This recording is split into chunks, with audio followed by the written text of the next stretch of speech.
Good morning students, कैसे हैं आप सब। उम्मीद करती हूँ आप लोग अच्छे होंगे।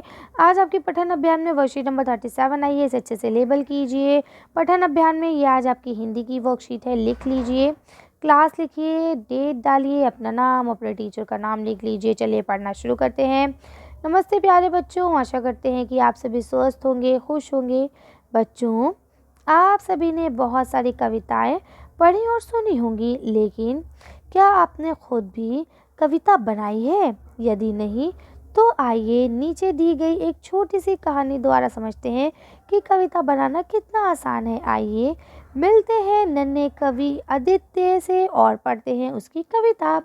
तो ये बात बहुत इजी है। कहते हैं कि भाई आपको कविता पढ़ना तो अच्छा लगता है, लेकिन क्या कभी आपने कोई कविता बनाने की कोशिश की है? यदि नहीं तो चलिए हम लोग आदित्य से मिलते हैं और देखते हैं कि वो कैसे अपनी कविता बनाता है। देखिए यहाँ क्या लिखा है।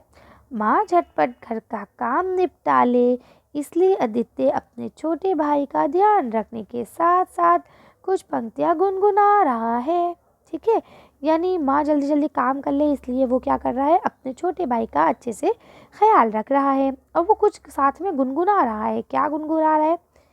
क्या बनोगे मेरे प्यारे मुन्ना, मम्मी कहती बनोगे टीचर, पापा कहते अफसर, डॉक्टर बनेगा बेटा तुम बनोगे बेटा तुम, दादी कहती अक्सर, बोलो बोलो क्या बनोगे मुन्ना। है ना।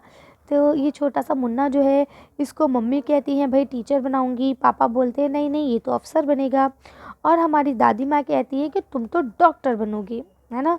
अब भाई मुन्ना तुम क्या क्या बनोगे? है ना। मुन्ना किसे कहते हैं? छोटे भाई को। यहाँ लिखा है। पास बैठी दादी ने जब आदित्य को गुनगुनाते हुए सुना तो कहा, अरे वाह बेटा, तुम तो कवि बन गए।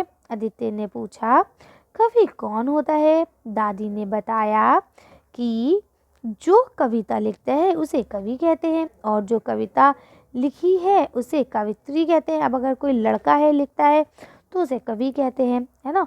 और अगर कोई लेडी है और कविता लिखती है तो उसे कवित्री कहते हैं। ठीक है, आगे बोलते हैं। ये सुनकर आदित्य मुस्कुराया और फिर से भाई के साथ खेलते हुए उन्हीं पंक्तियों को गुनगुनाने लगा। है ना।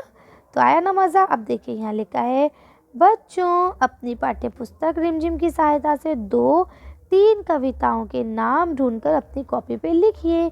तो चलिए इसका आंसर देख लेते हैं कि हमारी तीसरी क्लास की रिमझिम की बुक में कौन कौन सी कविताएं हैं। तो देखिए इसमें एक तो आपकी कविता है कक्कू और एक है आपकी मन करता है ना। मन करता है बादल बनकर आसमान में दौड़ लगाऊं, है ना।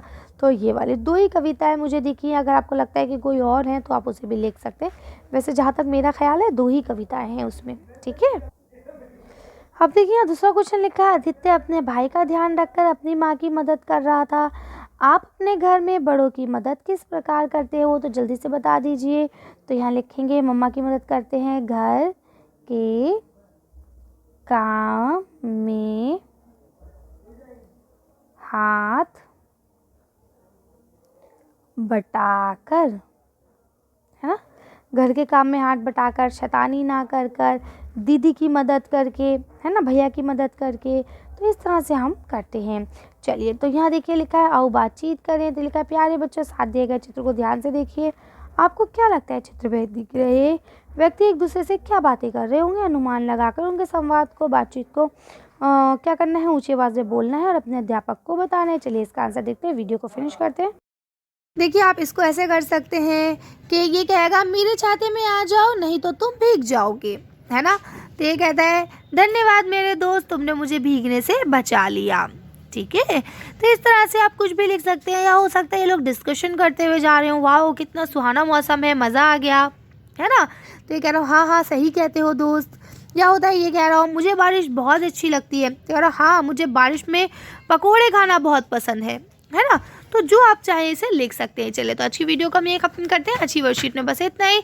अगर आपको वीडियो पसंद आई हो तो प्लीज़ इसे लाइक और शेयर करें। अगर अभी तक आपने हमारे चैनल को सब्सक्राइब नहीं किया तो प्लीज़ हमारे चैनल को सब्सक्राइब करें। Thank you for watching.